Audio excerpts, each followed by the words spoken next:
হাসিনা পলাইতে পারছিল কারণ আর্মি দ্বারা বের হইতে দিছিল, পরের বার যিনি থাকবেন তার জন্য সেই দরজা বন্ধ থাকতে পারে। দ্বন্দ্বটা মিটবে হয় ভেতর থেকে শান্তিতে, নয় বাইরে থেকে আর একটা রক্তাক্ত সংঘাতের মধ্যে দিয়া।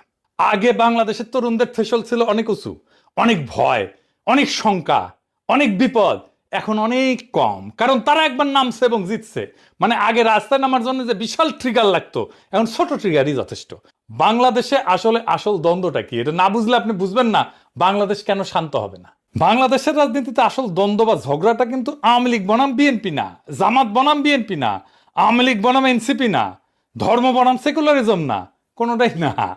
আসল ঝগড়াটা হইতেছে একদিকে বাংলাদেশের 800 বছরের মুসলমানদের নিজস্ব রাজনৈতিক আকাঙ্ক্ষা, অন্যদিকে মুক্তিযুদ্ধের চেতনা নামে একটা প্যাকেজ, যেটার পিছনে আছে আসলে ভারতীয় আধিপত্যবাদের প্রজেক্ট, যার লক্ষ্য হইতেছে এই ভূখণ্ডের মানুষকে পরাধীন শক্তিহীন করে রাখা। তারা বাংলাদেশকে কাঁটাতারে ঘিরে রাখবে, পানি আটকাই দিবে নদীর, সীমান্তে মানুষ মারবে পাখির মতো, সীমান্তের নদীতে কুমির আর সাপ ছাড়বে যেন বাংলাদেশে মানুষ পার হইতে না পারে। কি ভয়ানক কথা! দুনিয়াতে কোথাও এটা নাই, এরা এতে করবে। ইন্ডিয়ান বর্ডারে বাংলাদেশের মানুষকে উই পোকা বলবে, কিন্তু বাংলাদেশে বাজার ছাইয়া ফেলবে তার পণ্যে। তার বাংলাদেশে বন্দর লাগবে, ট্রানজিট লাগবে। তুমি যারা পছন্দ করো না, নিরন্তর অপমান করো, মর্যাদা দাও না, তার ভূখণ্ড তোমার লাগবে। তো তোমার তো একটাই রাস্তা আছে, যে এটা অনুগত জনসমর্থনহীন সরকার রাখা। এটাই হাসিনা। সেই জন্যই ভারতীয় আধিপত্যবাদের সাথে দ্বন্দ্বটা হাসিনা আমলেই চূড়ান্ত রূপ নিল। জার্মান আইন তত্ত্ববিদ কার্ল স্মিথ উনি বলছিলেন, রাজনীতির আসল প্রশ্ন একটা, বন্ধুকে আর শত্রুকে। যেই দিন একটা সমাজ এই প্রশ্নটা সঠিক উত্তর দিতে পারে, সেই দিন সে রাজনৈতিকভাবে জন্ম নেয়। বাংলাদেশের এই প্রশ্নের উত্তর 15 বছর ধরে স্পষ্ট হয়েছে। আওয়ামী লীগ ছিল এই প্রজেক্টের পলিটিক্যাল ভেহিকল, ভারতের পলিটিক্যাল এজেন্ট। 2024-এর জুলাই আগস্টে দ্বন্দ্ব নিয়ে লড়াই হইল। হাসিনা পলাইলো ঠিকই, কিন্তু দ্বন্দ্ব মিটে নাই, কারণ ছাতাটা তো সরে নাই। বিএনপি এসে সেই একই ছাতা মাথায় ধরিছে। মানে যেই কারণে 1400 মানুষ জীবন দিছে, সেটার মীমাংসা এখনো বাকি। এই দ্বন্দ্ব মিটতে হবে, মিটবেও, কিন্তু কিভাবে?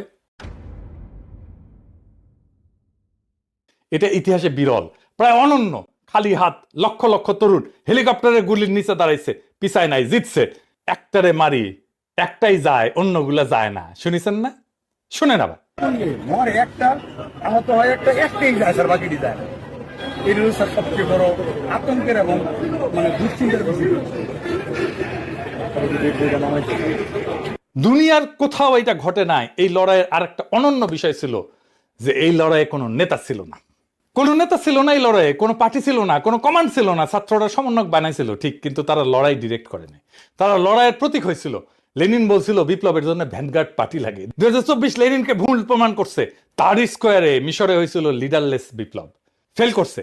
অকুপাই ওয়াল স্ট্রিট লিডারশিপ ফাঁপা হয়ে গেছে। হংকং 2019 এই আন্দোলন ছিল লিডারলেস, হারছে। বাংলাদেশ 2024 দুনিয়ার একমাত্র লিডারলেস বিপ্লব, যেটা একটা ফাংশনাল ফ্যাসিস্ট সরকারকে ফেলতে পারছে। কিভাবে সম্ভব হইল? কারণ লড়াইয়ের ট্রেনিংটা কোনো অফিসে স্টোর করা ছিল না, কোনো নেতার মাথায় স্টোর করা ছিল না, কোনো প্রফেসর ইউনূসের মাস্টার মাইন্ড ছিল না, কোনো মেটিকুলাস ডিজাইন ছিল না। এটা ছিল 1.5-2 কোটি তরুণের শরীরে গাথা। ফরাসি দার্শনিক পিয়ের বোর্দিও একটা কথা বলছিলেন, হ্যাবিটাস, মানে শরীরে গাথা অভ্যাস।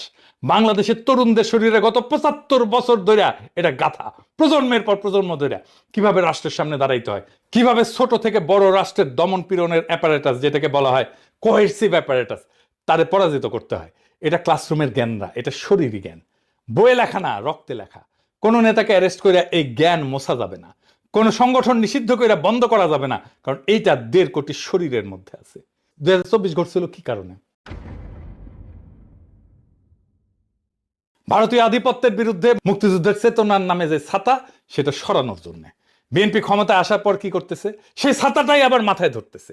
সেই আওয়ামী বয়ান আবার তারা আনতেছে। ভারতের সাথে যে অসম চুক্তি, সেগুলো নিয়ে কথা নাই। আদানি নিয়ে চুপ, ক্যাপাসিটি চার্জ নিয়ে চুপ, সীমান্তে হত্যা নিয়ে চুপ, ট্রানজিট নিয়ে চুপ।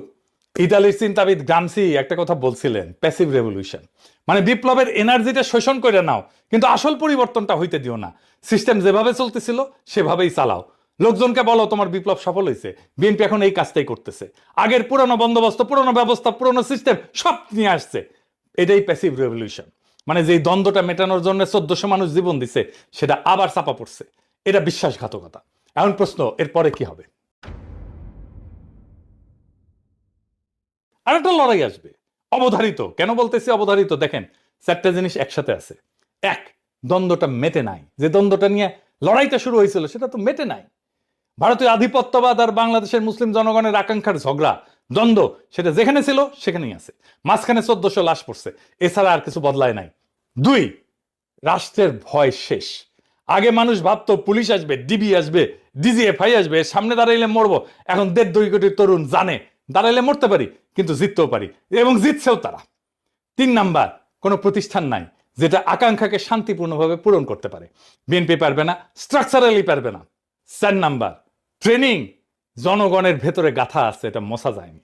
টার্কিশ আমেরিকান অর্থনীতিবিদ তিমুর কুরআন একটা মডেল দিচ্ছেন। উনি বলেন, যখন মানুষ পাবলিকলি এক কথা বলে কিন্তু মনে মনে অন্য কথা ভাবে, বিএনপির মতো আর কি, তখন একটা সিস্টেম দেখতে খুব শক্ত মনে হয়, কিন্তু আসলে ভেতরে ফাঁপা। বিএনপি ফাঁপা হয়ে গেছে ভেতরে, দেখেন না, কিছুই করতে পারতেছে না। সে ওই ধর্ষিতা শিশুর বাসায় গেছিল, রামিসার বাসায় গেছিল, যে ভুয়া ভুয়া শুনছে, দেখেন।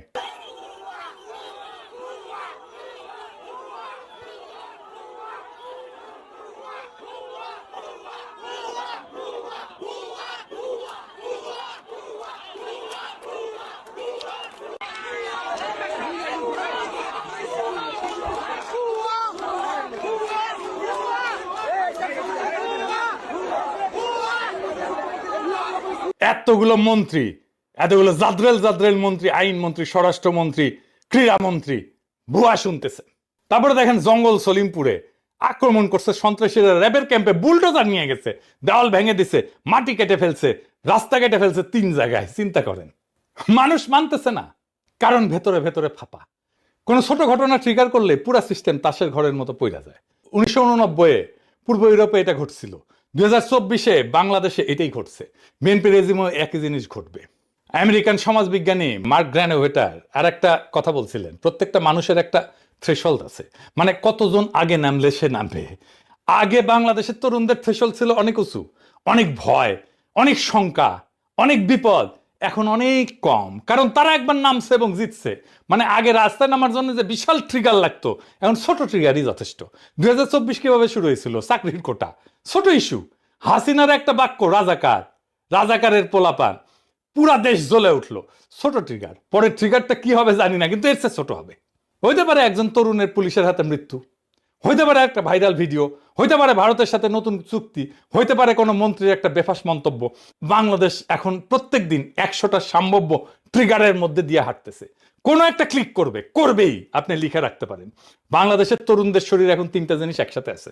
প্রথম জিনিস, 75 বছরের ট্রেনিং আছে, 52 থেকে 2024, শরীর থেকে শরীরে যেটা ট্রান্সমিটেড হয়েছে, এই কোড মুছা যাবে না। দ্বিতীয় জিনিস, জয়ের স্মৃতি। তারা জানে ফ্যাসিস্টকে নামানো যায়, তারা জানে বর্বর শাসককে নামানো যায়, এই কারণে একবার নামাইছে খালি হাতে। তৃতীয় জিনিস, অসমাপ্ত একটা দাবি, 1400 শহীদের দাবি, যেই দাবিটা বিএনপি চাপা দিতে চাইতেছে। নতুন সংবিধানের দাবি, জুলাই সনদের দাবি, যেটা বিএনপি চাপা দিতে চাইতেছে, প্রতারণা করতেছে। এই 3টা একসাথে থাকলে সেই সমাজের শান্তি থাকে না। বেনিয়ামিন বলছিলেন, অসমাপ্ত প্রত্যেকটা প্রজন্মের দাবি পরের প্রজন্মের ঘাড়ে চাপে, ঘাড় ফাঁকা হয় না যতদিন না দাবিটা মেটে। বিএনপি যে ছাতাটা ধরছে সেইটা আজকে ধরতে পারতেছে, কাল পারবে না, পরশু পারবে না, কারণ ছাতার নিচের মাটি বদলাই গেছে, মানুষ বদলাই গেছে, ভয় বদলাই গেছে, মানুষের বিপদের ধারণা বদলাই গেছে। 2024-এর পরে বাংলাদেশ যে বদলাই গেছে, এটা কোনো একক মানুষের পক্ষে, কোনো একক দলের পক্ষে, এমনকি সব রাজনৈতিক দল এক হইলেও বাংলাদেশকে সামাল দেওয়া যাবে না। সেজন্য জাতীয় সরকার চাইছিলাম আমরা, সব রাজনৈতিক দল শুধু না, সিভিল সোসাইটি থেকে প্রফেসর ইউনূসের মতো লোক নিয়ে একটা ব্যাপক ঐক্য করে ভেরি পপুলার সরকার হইলে সামাল দিতে পারতো। তাদের কাজ হবে 5টা জিনিস ডেলিভার করা: নতুন সংবিধান, ভারতের আধিপত্যের অবসান, ইতিহাসের লিগেসি ঠিক করা, লুটপাট আর দুর্নীতির বিচার, হাসিনার বিচার, অর্থনীতির পুনর্গঠন। বিএনপি ফেল করবে, আর পরের ট্রিগারের অপেক্ষা করবে। সেই ট্রিগার আসবে, ছোট হবে, যেমন ছোট ছিল কোটা সংস্কার আন্দোলনের ট্রিগার। আজকালকার তরুণেরা কাউরে মানে না, কাউরে মানে না, শুধু নিজেকে মানে। সেই জন্যই এইটা বড় বিপদ। এবং সেই দিন যেদিন এই সংঘাত আবার শুরু হবে, আবার বিস্ফোরণ হবে, আবার বারুদ জ্বলা উঠবে, সেদিন বিএনপি যে অবস্থায় থাকবে, হাসিনা 5ই আগস্ট সে অবস্থায় ছিল। পার্থক্য একটাই, হাসিনা পলাইতে পারছিল কারণ আর্মি তারা বের হইতে দিছিল। পরের বার যিনি থাকবেন তার জন্য সেই দরজা বন্ধ থাকতে পারে। দ্বন্দ্বটা মিটবে হয় ভেতর থেকে শান্তিতে, নয় বাইরে থেকে আর একটা রক্তাক্ত সংঘাতের মধ্যে দিয়া। আমার মনে হয় না বাংলাদেশের তরুণরা বেশি দিন অপেক্ষা করবে। তাই আমরা একটা আখেরি লড়াইয়ের দিকে যাইতেছি। সেই লড়াই সম্ভবত খুব দূরে না, খুব কাছে, এবং জনতা প্রস্তুতি নিতেছে, তার বিভিন্ন চিহ্ন চারিদিকে প্রকাশিত হইতেছে। খেয়াল রাখেন, সামনে দিন আসবে, শেষ লড়াইয়ের দিন, আখেরি লড়াইয়ের দিন। সেই লড়াইয়ে জিততে হবে।